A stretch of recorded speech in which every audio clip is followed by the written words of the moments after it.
আসন্ন ত্রয়োদশ জাতীয় সংসদ নির্বাচনের মনোনয়নপত্র বাছাই রিটার্নিং কর্মকর্তার সিদ্ধান্তের বিরুদ্ধে আপিলের শেষ দিনের কার্যক্রম চলছে ইসিতে। বিস্তারিত জানাতে নির্বাচন কমিশন ভবন থেকে যুক্ত আছেন সহকর্মী মেহেদী হাসান। মেহেদী, আপিলের শেষ দিনে কতগুলি আবেদন জমা পড়েছে কমিশনে, এ বিষয়ে আমাদের একটু বিস্তারিত জানান।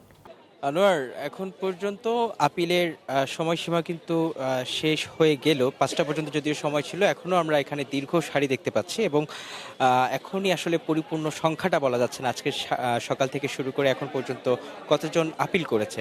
যদিও আমরা 12:30 পর্যন্ত তথ্য পেয়েছি, সকাল 10টা থেকে দুপুর 12:30 পর্যন্ত 54টির অধিক আপিল আসলে নির্বাচন কমিশন অফিসে জমা হয়েছে এবং এই কেন্দ্রীয় বুথের কর্মকর্তার তথ্য অনুযায়ী এই তথ্যটি আমরা পেয়েছি। যদিও পরবর্তীতে আসলে আপিলের জন্য প্রার্থীদের ভিড় জমতে থাকায় আমরা পরবর্তীতে আর কথা বলার ওইভাবে সুযোগ পাইনি। যদিও এখানে আপিলের কাজগুলো আসলে সম্পূর্ণ শেষ হলে হয়তো আমরা আসলে ব্রিফিংয়ের মাধ্যমে পরিপূর্ণ সংখ্যাটি জানতে পারবো যে আজকে সকাল থেকে শুরু করে এখন পর্যন্ত মোট কতজন আসলে তাদের প্রার্থিতা ফিরে পেতে আপিল করেছে।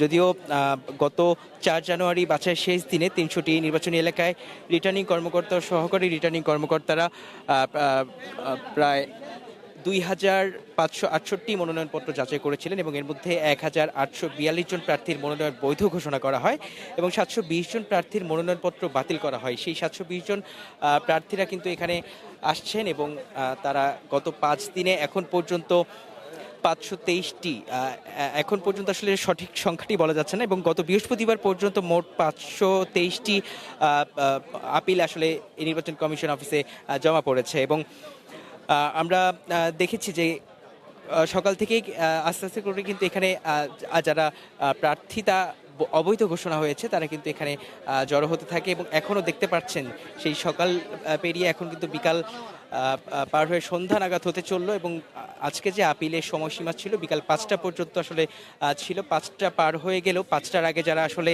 এই লাইনে দাঁড়িয়েছে তারা কিন্তু এখানে আপিল জমা করতে পারবে।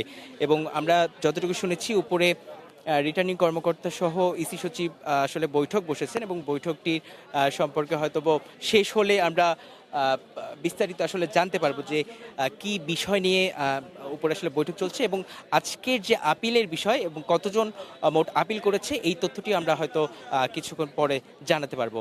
আনোয়ার, এই ছিল আমার কাছে সবশেষ তথ্য। জি মেহেদী, আপনাকে ধন্যবাদ। নির্বাচন কমিশন থেকে জানাচ্ছিলেন সহকর্মী মেহেদী হাসান।